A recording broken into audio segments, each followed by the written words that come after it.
Shalom kuri wowe uje kuri Senga Ubohoke, tuguhaye ikaze. Imana y'amahoro iguhe umugisha, cyane cyane ku bakanze subscribe. Tugusaba kugira ngo ijambo ry'Imana ducisha hano nawe ntukaryiharire wenyine, numara kuryumva ujye ukora igikorwa cyo gutanga link y'iri jambo ry'Imana kuri bagenzi bawe ufite muri telefone yawe. Uba ukoze umurimo w'Imana, ntukikunde wenyine ngo ube umunyabugugu. Igihe ufashijwe n'ibyo twigisha n'ijambo ry'Imana riduciyemo, ujye wohereza bagenzi bawe iyi link nabo, kugira ngo ijambo ry'Imana rigere kuri benshi, tuvane abantu benshi bashoboka mu maboko y'umwanzi, turebe ko abantu b'Imana benshi babasha kubaho mu mudendezo w'Imana itanga, no mu mahoro no mu migisha Imana itanga. Imana y'amahoro ikugirire neza. Tugiye kuganira ijambo rivuga ngo kwanga kuba ibitambo bya Satani n'abakozi be. Kwanga kuba k'ubuzima bwawe buhinduka ibitambo by'abadayimoni n'abakozi be. Birashoboka rwose ko umuntu ashobora kuba mu mibereho cyangwa se mu buzima hano mu isi, ariko ubuzima bwe bwaratambweho igitambo cy'abadayimoni. Ndaje reka tubanze dusenge. Mana nyir'ijuru n'isi, wowe ufite ubwenge bwose kandi ubwenge bwawe butarondoreka, Uwiteka, wowe waturemye mu ishusho yawe dusa nawe, ukatuzana hano mu isi basa nk'ayanje imbere y'amaso yawe. Ni wowe uhishura ibihishwe, ni wowe umenya ibitamenywa, ibiba mu bwihisho ni wowe ubimenya, ibibera mu isi y'umwuka aho amaso y'abantu atareba, aho ibitekerezo by'abantu bitagera, ni wowe uzi ibibera mu isi y'umwuka. Ibiba ku muntu ni wowe ubimenya, ibiba mu isi ni wowe ubimenya, ukamenya inkomoko yabyo. Twebwe tubona ibitubaho ntitumenye aho biba byaturutse n'impamvu yabyo, ariko wowe uri Imana ibona ibiba kuri buri muntu wese, ukamenya aho biva n'aho bituruka, ndetse ukamenya n'impamvu zabyo. Wowe Uwiteka rero niwe mpamagaye kugira ngo ubwenge bwawe bumanukeho, amavuta n'imbaraga binyururukeho, Umwuka wera ahishure byinshi kandi yigishe benshi baje hano kuri Senga Ubohoke, mu izina rya Yesu Kristo, umwana w'Imana nzima. Ngwino umpinduke akanwa kawe, abaje hano nabo ufungure amatwi y'imitima yabo, kugira ngo babashe kumva icyo umwuka avugana n'ubuzima bwabo, kandi buri wese uri bumare kumva icyo umwuka wawe wera avuganye nawe, Mwami umuhe ubutwari bwo kugisangiza mugenzi we, kugira ngo ubutumwa bwawe bwamamare hose mu isi. Mu izina ry'Uwambwe gapfa kazuka dusenze twizeye, amen.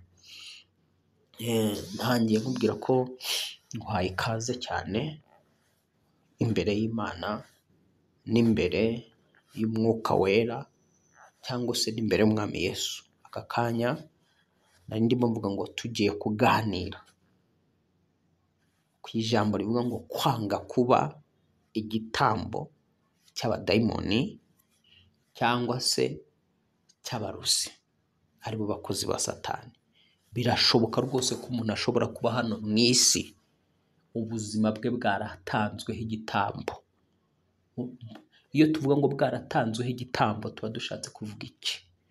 Ni umuntu ushobora gushaka poromosiyo, iterambere, icyubahiro, igikundiro, gukomera. Noneho yashaka gukomera, cyangwa se yashaka icyubahiro, cyangwa se yashaka ubutunzi, cyangwa yashaka kwamamara, akajya kwa Satani cyangwa se mu bapfumu. Yajya kwa Satani cyangwa mu bapfumu, kwa Satani bakamubwira ngo shaka igitambo cy'umuntu. Hari uburyo bubiri umuntu atangwaho igitambo. Hari igihe umuntu atangaho igitambo bikaba ngombwa ko isi y'umwijima imwica. Uhereye igihe uwo muntu yatanzwe, isi y'umwijima ikamwakira. Noneho rero bikaba ngombwa ko apfa, yamara gupfa ubwo wa wundi wagutanze igitambo, niba ashaka icyubahiro, abasha guhabwa icyubahiro, abasha guhabwa ubutunzi, abasha guhabwa ibyo akeneye ikuzimu biciye mu rupfu rwawe wowe watanze igitambo. Hari ubundi buryo bwa kabiri, aho umuntu ashobora gutambwaho igitambo ntapfe mu buryo bw'umubiri, ahubwo agapfa ahagaze. Reka mbisubiremo muri ibi bintu kugira ngo ubyumve. Ushobora gutangwaho igitambo, ubuzima bwawe bugatangwaho igitambo n'umuntu ukeneye ibyo twavuze haruguru,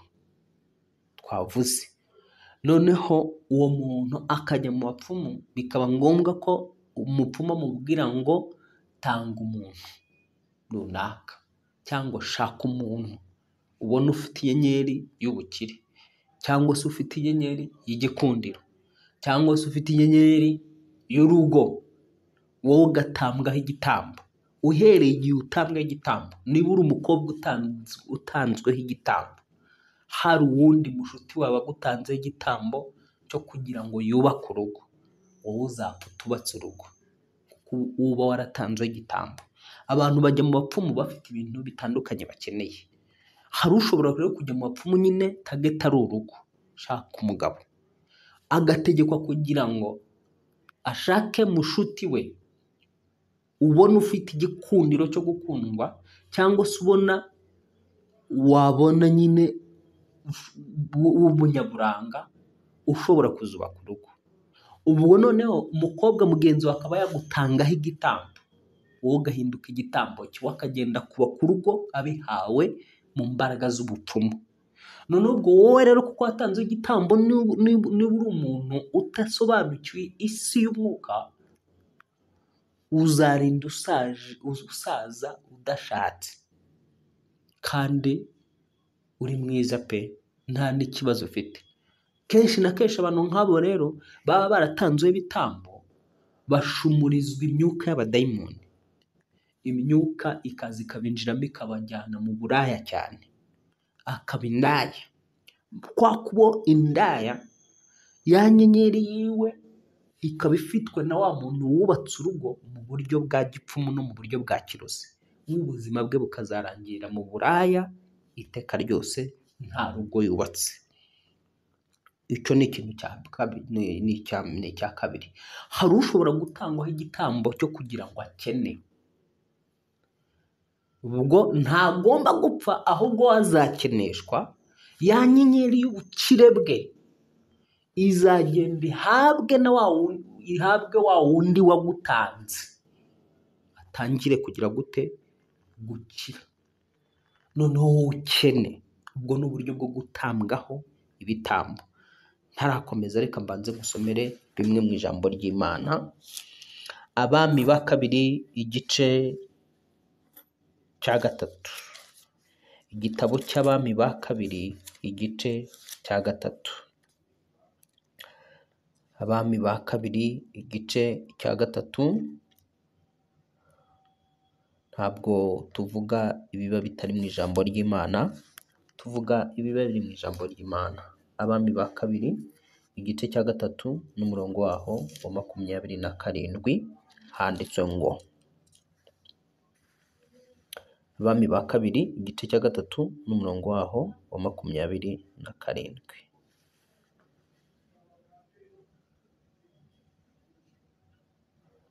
Ariko reka tuhere ku murongo wa 21.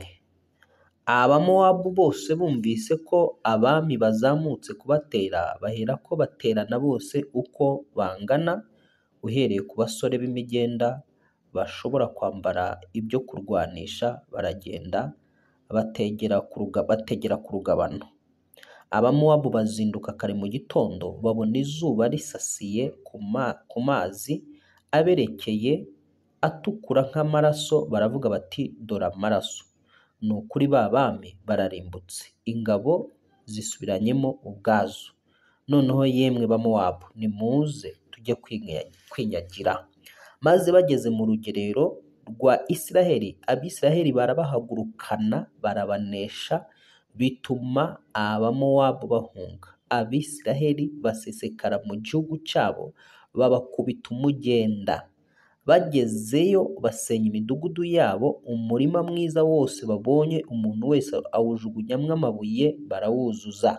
Basiba amasoko y'amazi yose, batema ibiti byiza byose, hasigara ikiri haraseti honyine, ariho hagifite inkike z'amabuye. Ariko abanyamuhumetso baraza barahagota naho bahatera amabuye. Maze umwami w'Imowabu abonye ko urugamba rumugasiye, ajyana abagabo 700 bitwaje inkota kugira ngo babatware bagere ku mwami wa Edomu, ariko ntibabishobora. Bibananiye niko kwenda umwana we w'imfura w'umuragwa uzima ingoma ye, amutambaho igitambo cyoswa hejuru y'inkike z'amabuye, bituma Abamowabu barakarira Abisiraheli cyane, baherako baramureka basubira iwabo. Wumvise iby'iyi ntambara yahuje Abamowabu n'Abisiraheli. Abamowabu bahagurukiye kurwana n'Abisiraheli, ariko Abisiraheli barabakubita barabanesha, babakubita umugenda, babirukankana babageza mu gihugu cyabo cy'Abimowabu. Bageze mu gihugu cy'Imowabu basiba amariba y'amasoko, batema ibiti byose by'agaciro, mbega bangiza igihugu. Bano Bisiraheli baje kwangiza igihugu cy'Imowabu muri rusange. Noneho ariko ngo umwami w'Imowabu abonye ko ibintu binaniranye, urugamba rumutsinze, kandi mu mutima we arashaka ko urwo rugamba rutamutsinda, nk'uko buri muntu wese aba akeneye kugera ku ntsinzi, buri wese aba akeneye kugera ku byiza atarageraho. Buri muntu wese ava akagera. Ushobora guhura n'ibibi n'ibyago, ariko si byo uba wifuza. Buri muntu wese aba yifuza kwaguka, aba yifuza gutera imbere, aba yifuza kuba umutunzi, aba yifuza kuba umukire, aba yifuza kuba umunyacyubahiro. Buri muntu wese aba yifuza, niba uri umukobwa aba akeneye urugo, umusore aba akeneye urugo. Ni ukuvuga ngo buri muntu wese aba afite ibyo akeneye muri ubu buzima. Uyu mwami rero nawe yari akeneye intsinzi, ariko mu by'ukuri ntawe yabonye. Ariko nubwo atayibonye, ntabwo yarekeye aho. Yibajije icyo yakora kugira ngo urugamba rwari rumugasiye, rwari rumutsinze. Aribaza ngo nkore iki? Ako kanya Bibiliya yavuze ngo atwara abagabo 700. Amaze gutwara abagabo 700, yibuka yuko isi y'umwuka ikorana n'ibitambo. Ndagira nkubwire ngo isi y'umwuka ikorana n'ibitambo. Igice cy'ikuzimu kwa Satani bakorana n'ibitambo, no mu ijuru bagakorana n'ibitambo. Kuko Imana yashatse uburyo bwo kuducungura, ko yari ifite ubushobozi bwo kuducungura idatanze Yesu umubiri we w'igitambo. Kuki ibyo utabyibaza? Kuki Imana ubwayo, ko yari ifite imbaraga, yari ifite ububasha, yari ifite ubushobozi bwo gucungura no gukiza umwana w'umuntu, Yesu adapfuye, Yesu atishwe, ariko kuko ari amategeko agenga isi y'umwuka, yaba ari ijuru cyangwa ikuzimu, byabaye ngombwa ko Imana itanga umwana wayo w'ikinege. Umubiri we w'uwo mwana wayo urapfa kugira ngo njye nawe ducungurwe, dukurwe mu byaha. Uyu mwami rero kuko yari azi ko isi y'umwuka ikorana n'ibitambo, kandi ikibazo Abisiraheli bo bari binjiye no mu rugamba nta bitambo batambiye Imana yabo, byatumye rero uyu mwami kuko yifuzaga gutsinda urugamba, ngo yahise afata umwana we w'imfura, uwari kuzaraga ubwami bwe akamusimbura. Afata wa mwana amutangaho igitambo cyo koswa. Ni ukuvuga ngo cyo koswa, ni ukuvuga ngo cyo gupfa nyine, baramwotsa. Noneho sasa ngo amaze gutangaho igitambo uno mwana, ako kanya urugamba rwahise ruhagarara. byatumye Abisirayeli bahise biyumvamo gusubira inyuma, nabo ntibazi icyatumye basubira inyuma. Ni ukuvuga ngo uyu mwana amaze gutanga, uyu mwami amaze gutangaho umwana w'igitambo, Abisirayeli biyumvisemo gusubira inyuma, urugamba bararureka, ntibamenye ibibaye. Wumva nshuti mukundwa muri Kristo Yesu, hari ibishobora kuba ku buzima bwawe ukabona birakugwiririye, ariko nta gishobora kuba ku buzima bwawe kikugwiririye. Ibyo ubona byose bikubaho biba bifite aho biva, biba bifite aho bituruka, biba bifite inkomoko yabyo. Ibikubaho, hari ibishobora kukubaho ari wowe watanzwe igitambo, umubiri wawe watanzwe igitambo ngo urwaragurike, ari wasabwe. Reka, ese birashoboka ko umuntu ashobora gusabwa mu isi y'abadayimoni bakamusaba? Yego. None se ntabwo ubizi? Dusomere Yobu, reka dusome igitabo cya Yobu. Yobu, tugusomere mu gitabo cya Yobu. Yobu igice cya mbere. Noneho reka duhere ku murongo wa 6 ngo umunsi umwe abana b'Imana baje bashengereye Uwiteka, kandi na Satani azanye na nyina we. Uwiteka abaza Satani ati uturutse? Nuko Satani asubiza Uwiteka ati mvuye gutambagira isi no kuyizereramo. Urumva ko Satani akazi kiwe ari kuzerera mu isi.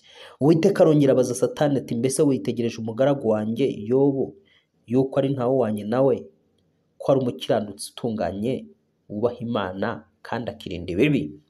Maze Satani asubiza Uwiteka ati ariko se ugira ngo Yobu yubahira Imana ubusa? Ntiwagiye umurinda we n'inzu ye n'ibyo atunze byose?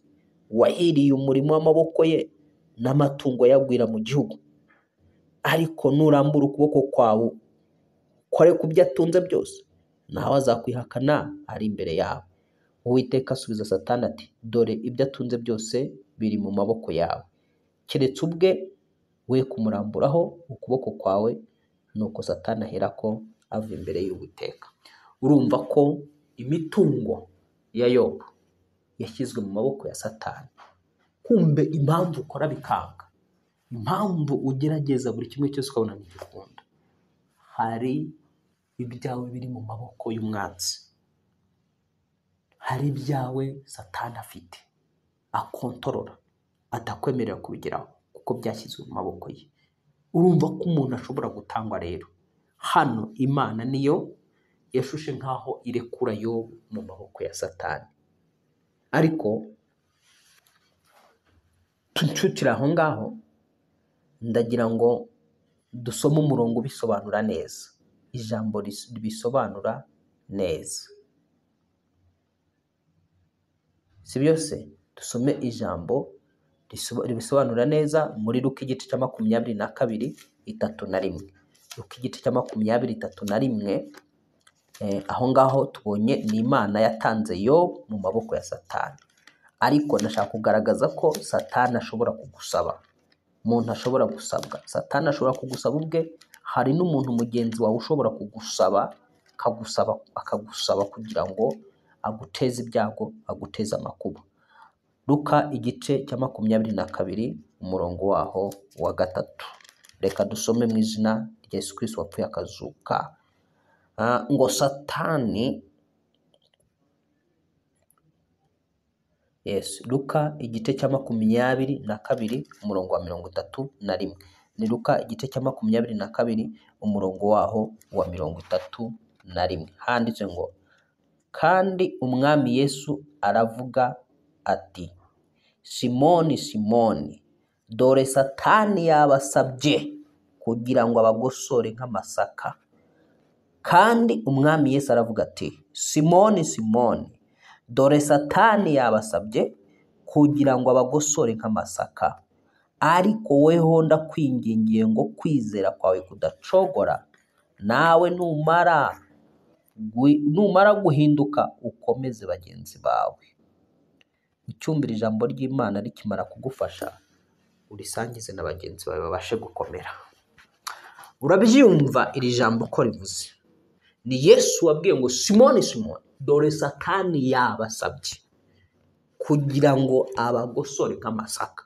Urumva Satani abasha gusaba ubutunzi bwawe, Satani abasha gusaba umubiri wawe, Satani abasha gusaba akazi kawe, Satani abasha gusaba urugo rwawe, Satani abasha gusaba abana bawe, Satani abasha gusaba igikundiro cyawe, Satani abasha gusaba zimwe mu ngingo zawe, Satani abasha gusaba imbuto z'urubyaro rwawe, Satani abasha gusaba iterambere ryawe, Satani abasha gusaba agakiza kawe ngo akugerageze. Ndayakubwire ngo hari ibyo ucamo utazi yuko watanzwe. Tubonye neza yuko Satani asaba, yari yasabye abigishwa kandi koko, ariko Yesu aravuga ati nabasengeye. We Simoni we nagusengeye kugira ngo kwizera kwawe gukomere. Kumbe watanzwe mu maboko ya Satani, iyo adasenze Satani aramusenya. Igisubizo ni kimwe ku muntu uba washyizwe mu maboko ya Satani cyangwa watanzwe, wasabwe, abasabwe na Satani. Igisubizo cyabo ni kimwe cyatuma barokoka imigambi ya Satani. Igisubizo cyabo no gusenga. Iyo Satani agusaba agira ngo akugerageze, Satani agusaba agira ngo akugosore, Satani agusaba agira ngo akubuze umutekano, Satani agusaba kugira ngo akubuze amahoro, Satani agusaba agira ngo agusenye, abarozi be bagusaba bagira ngo bagusenye, abakozi be bagusaba bagira ngo bagusenye. Igisubizo cyo kugira ngo batagera ku ntego zo kugusenya ni ugusenga. Iyo utasenze baragusenya. Yobu amaze gushyirwa mu maboko ya Satani, Satani yavuye imbere yiwe gutya, ava imbere y'Imana gutya. Icyo yavuye akiva imbere y'Imana, Satani mu gitabo cya Yobu yaragiye ahita ateza akaga mu matungo ye yose. Nicyo kintu yakoze. Satani ntanezezwa no gutunga kw'abatungishijwe n'Imana, ababo hawe umugisha badaciye mu manyanga. Biramubabaza cyane. Abahiriwe n'Imana biramubabaza cyane. Satani akiva imbere y'Uwiteka, uzi ikintu yakoze? Icya mbere, ikintu yakoze, yarabanje aragenda amwicira abana bose. Nyuma yo kumwicira abana, icya kabiri, aragenda amutwarira amapfizi y'indogobe, mbega amutwara ubworozi bwe bwose, ibyo yari yoroye, amatungo yari yoroye. Satani yahise ayatwara, arayica, ateza ikiza cyatumye ya matungo apfa, kuko Yobu yari yasabwe. Hari naho umubiri we wanakozwe, habanje umuryango wari bo bana be, hakurikiraho imitungo ye. Satani yagusabye, ushobora gusanga iyo yagusabye, mu yandi magambo wisanga uri mu maboko ye, wabaye igitambo kiwe. Umurozi ashobora kugutanga, nibyo natangiye mvuga. Umurozi cyangwa umuntu wo mu muryango wa bugufi ashobora kugutanga kugira ngo agere ku byo yifuza.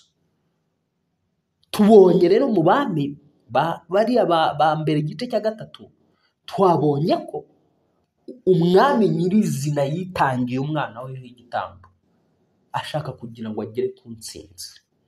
Birashoboka rero ukaba uri guca mu buzima bw'abagutanze kugira ngo uhinduke igitambo cy'abandi. So mu muryango gusa ushobora kugutamba. Hari umuntu wigeze kuduha ubuhamya, tubwira ko n'umukozi w'Imana byabayeho. Umukozi w'Imana, umuntu umwe yaramuhamagaye,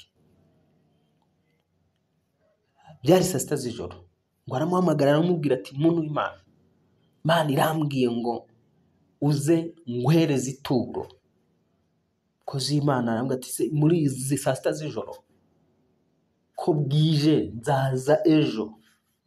Undi ati, oya, ni Imana integetse ngo uze uritore. Uwo mukozi w'Imana agira amakenga, afata uwundi mugenzi aramuherekeza. Bageze aho uwo yari ari 6 z'ijoro, asanga afite sheke ya miliyoni 20 mu ntoki. Izo miliyoni 20 ngo aramubwira ngo iyi sheke Imana yambwiye ngo nyigwe turi kuri etaje ya 8. Uwo wari umuhamagaye yari arimo arubaka inzu ya etaje 8 zigeretse, ariko ataratangira kuzamura ibikuta, ari mbega ariko akunda umuntu uzamura etaje ukamena dari, bari bataratangira kubaka ibikuta, bageze ku ya 8. Noneho wa mugabo nyine wari uhamagaye umukozi w'Imana yari afite sheki ya 20,000,000 nk'iturendaga kumuha. Ahamwe ati rero Imana yambwiye yuko iyi sheki nyiguha turi hariya hejuru kuri etaje ya 8. Umukozi w'Imana avuga ati wapi, ni nijoro weza niyo sheki nyitware, kuvuga ko ari Imana yabikubwiye. Noneho ejo saa 4 ku manywa bambe mu gitondo, ejo saa 4 mu gitondo nzaza tuzamuke kuri hejuru iyo kuri etaje ya 8, hanyuma mbigire nte nsengere etaje yawe nta kibazo. Nyiri gutanga sheke ashaka aranga, ashatse kwanga umukozi w'Imana ahagarara mu gutware no mu mavuta muriho, aravuga ati ndagutegetse vuba rekura iyo sheke. Noneho wa mugabo atangira gutigita, arayirekura. Amaze kuyirekura iyo sheke, umukozi w'Imana arayifata aragenda. Mu gitondo ajya muri banki kubikuza ya sheke ya 20,000,000. Yinjiye muri banki, noneho umukeseri wa banki amubwira yuko yahamagawe mu gitondo, akabwirwa yuko ntihagira umuntu uza kubikuza izo 20,000,000 azanye sheke atagomba kuzimuha. Wa mukozi w'Imana abwira umukeseri ati okay sawa, mpamagarira uwabikubwiye umumpe mvugane nawe. Ni manager wa banki. Manager wa banki ahamagara uwari wabimubwiye. Amuhamagaye aramwitaba, amwitabye ati mumpe mvugane nawe. Umukozi w'Imana akimubwira ngo mvugana nawe aramumuha, akimubwira ati ndi ngewe waraye usinye sheke nimugoroba, none wavuze ngo amafaranga ntibayane. Undi ati mukozi w'Imana bayaguye. Ubwo telefone yari yashyize oparire, manager ari kubyumva. Manager afata amafaranga 20,000,000 arazimubarira, umukozi w'Imana aragenda. Saa 4 wa mukozi w'Imana yari yageze kuri ya etaje, ahamagara nyiri kumusinyira sheke ati nageze ku nzu yawe vayo tuyisengere. Undi atangira gusakuza urangenda uranshaka iki, sheke yawe nayiguhaye 20,000,000, none niki byarangiye, ntabwo nyigukeneye ngusenyere etaje yanjye. Wa mukozi w'Imana rero haciyemo nk'isaha ahamagarwa n'undi mugabo w'umucuruzi, aravuga ati muntu w'Imana ufite Imana, se kukimbwiye ko mfite Imana? Ati wari watezwe hariya. Ati nge nuriya mugabo, ngenda umucuruzi ni inshuti y'uriya mugabo wagusinye sheke, twagiye muri Freemason tujya gushakayo ubutunzi. Tugezeyo babategeka mugenzi wanjye ngo ashake wowe, kuko wowe ufite inyenyeri ikaze y'ubukire. Noneho nakubona ashakisha uburyo bwose azakuzamura kuri etaje, agusunike witure hasi upfe. Nupfa inyenyeri y'ubukire bwawe azayibona, hanyuma abone gukira gutyo. Urumva rero icyo nkubwiye ni ibintu byabaye. Urumva rero ko bishoboka ko ubwo buhamya mbuguhaye kugira ngo wumve ko n'umuntu wa kure ashobora kugutangaho igitambo. Si ngombwa ko umuntu wa bugufi bwawe ari ugutangaho igitambo. N'abakure, n'umuntu wa kure ashobora kugutangaho igitambo igihe inyenyeri yawe igaragara. Hari abantu benshi bava muri ubu buzima bapfa batambweho ibitambo, na bamwe mu bantu batambweho ibitambo n'abarozi. Hari abantu benshi bari mu bukene bwinshi, ariko baratambweho ibitambo byo gukeneshwa. Hari abandi b'abakire bakize bakabikomererwa mu buryo bw'abadayimoni, mu buryo bw'imbaraga z'umwijima. Wowe waribwe inyenyeri yawe yarahawe ngo natangiye mvuga ngo rero ugomba kwanga kuba igitambo cy'abadayimoni, ugomba kwanga kuba igitambo cy'abarozi. Wabonye ko umuntu asabwa bakamutanga, umuntu agatangwa. Isi y'umwuka rwose umuntu aragusaba, isi y'umwuka ikamuguha, isi y'umwuka yamuguha, ukisanga wa muntu agufiteho ubutware bwose mu buryo bwa kirozi, mu buryo bwa satani.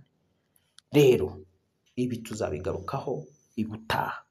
Nzagaruka kuri episode ya 2 y'iki navugaga, noneho ngaragaze uko ushobora kubaho utazi yuko hari umuntu ugufite mu biganza, waguhawe na satani, waguhawe n'abapfumu. Abapfumu bariho bagufite, kandi uwo muntu yumva ko agufite, ariko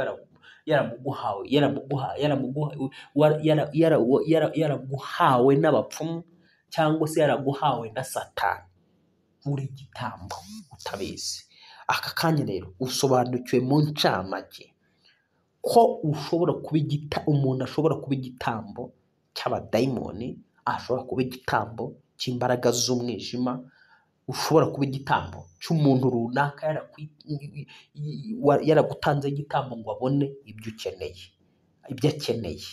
Rero we iyo yabonye ibyo akeneye, wowe wisanga uri muri situation mbi udashobora kuvamo, wisanga mu buzima budahinduka na gake, wisanga ikimenyetso gikomeye cy'ingenzi kikwereka ko waratambweho igitambo nuko ibyawe bitahinduka. Ugerageza gukora uko ushoboye byose ukabona nta na kimwe gihinduka. Ugerageza gukora iyo bwabaga, ugasenga ukagira gute, ariko ukabona nta shanjuma. Ugakora uko ushoboye kose, ugakoresha tekinike zawe zose n'ubwenge bwawe, ukabona ntibikunda. Aho ngaho jya umenya ngo mu isi y'umwuka uba waratanze igitambo. Hari amasengesho rero yabugenewe agomba gutuma utaba igitambo cy'abadayimoni mu izina rya Yesu, utaba igitambo cy'abana b'abantu. Imana amahoro ikugirire neza, Imana amahoro igufasha. Ni wowe ugomba kwanga kuba igitambo cy'abazima. Wowe wumvaga rino jambo, vuga uti mu izina rya Yesu Kristo wapfuye akazuka, wabaye igitambo cy'ubuzima bwanjye Yesu Kristo. Jambo rivuga yuko wancunguriye, Imana Data wa twese, unkuye mu miryango yose no mu ndimi zose no mu bwoko bwose butandukanye bwo bw'isi, uncungurira kuba umwami n'umutambyi kugira ngo nimane nawe hano mu isi. Nanze kuba igitambo cy'abazima, nanze kuba igitambo cy'abadayimoni, nanze kuba igitambo cy'abakonikoni, nanze kuba igitambo cy'abapfumu, nanze kuba igitambo cy'abana b'umwijima mu izina rya Yesu Kristo. Nanze ko umubiri wanjye uba igitambo cy'abadayimoni ngo ujye uhora urwaragurika. Ndabyanze mu izina rya Yesu Kristo. Nanze ko urugo rwanjye ruba igitambo cya satani. Nanze ko bizinesi yanjye iba igitambo cy'abadayimoni. Nanze ko amashuri yanjye ahinduka ibitambo bya satani. Nanze ko diplome yanjye ishyirwa mu biganza by'abadayimoni. Nanze ko urubyaro rwanjye ruhinduka igitambo cya satani. Nanze ko umuhamagaro wanjye utangwa kwa satani. Nanze ko ibyanjye byose bitangwa kwa satani.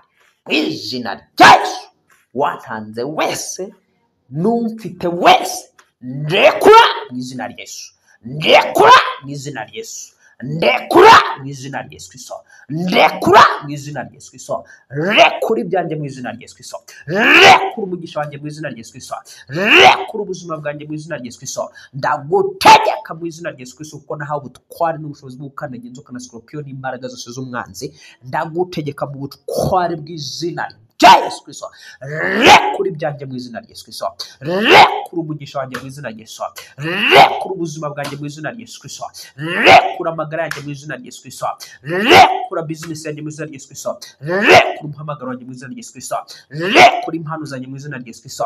Nanze ko imibereho yanjye ihinduka ibitambo bya satani n'ingabo ze mu izina rya Yesu Kristo. Mu isi y'umwuka tumye marayika yegeranya abantanzeho bose ibitambo, bazirikwe babowe kwa Jesus. Ibyo bakoze byose ndabitwikisha umwuka n'umuriro, ndabikubitisha inkuba y'Uwiteka mu izina rya Yesu isumba amazina yose. Nohereje marayika w'inkuba, kwa Jesus kubita hose natangizweho igitambo mu izina rya Yesu Kristo. Mu izina rya Yesu Kristo nitanzeho igitambo imbere y'Imana isumba byose, ishobora byose, umuremyi w'ijuru n'isi, kuko handitswe mu Baroma 12:1 ngo dutangeho ibitambo, dutanga imibiri yacu ibitambo imbere y'Imana, niko kwikorera kwacu gukwiye kandi gushimwa. Uwiteka ndakwihaye, isumba byose ndakwihaye. Urakoze Mwami ko unyakiriye. Amashimwe n'icyubahiro, izina ryawe rishyirwe hejuru, ko unkuye mu maboko y'abumvaga yuko ndi igitambo cyabo. Ni mu izina ry'uwa mugapfakazuka dusenze twiseye, amen, amen. Usengera isengesho rero, iyo usengera isengesho, ni isengesho rijyana n'ituro. Iyo usenga amasengesho yo kwanga kuba ibitambo by'abadayimoni, yo kwanga kuba ibitambo bya Satani, ndavugana nawe uri kunyumva, bisaba kugira ngo ube wateguye ituro, utanga imbere y'isumba byose, utanga imbere y'Imana yawe wowe wemera kandi wizera. Iryo turo rigira icyo rikora mu isi y'umwuka, rigira icyo rikora, riguharura inzira. Bibiliya iravuga ngo amaturo y'umuntu niyo amuharura inzira akamugeza ibwami. Iryo turo ryawe utanze imbere y'Imana riguharura inzira, rikatuma utaba igitambo cy'abadayimoni. Imana amahoro iguhe umugisha, Imana amahoro ikugire neza. Ubundi uba ugomba gutera intambwe, ntugashaka umukozi w'Imana uriho amavuta y'Imana, uriho imbaraga z'Imana, akagufasha gusenga nk'umushumba, hanyuma ugatanga iryo turo. Yesu akugirire neza, Yesu aguhe umugisha. Shalom, shalom, ibihe byiza.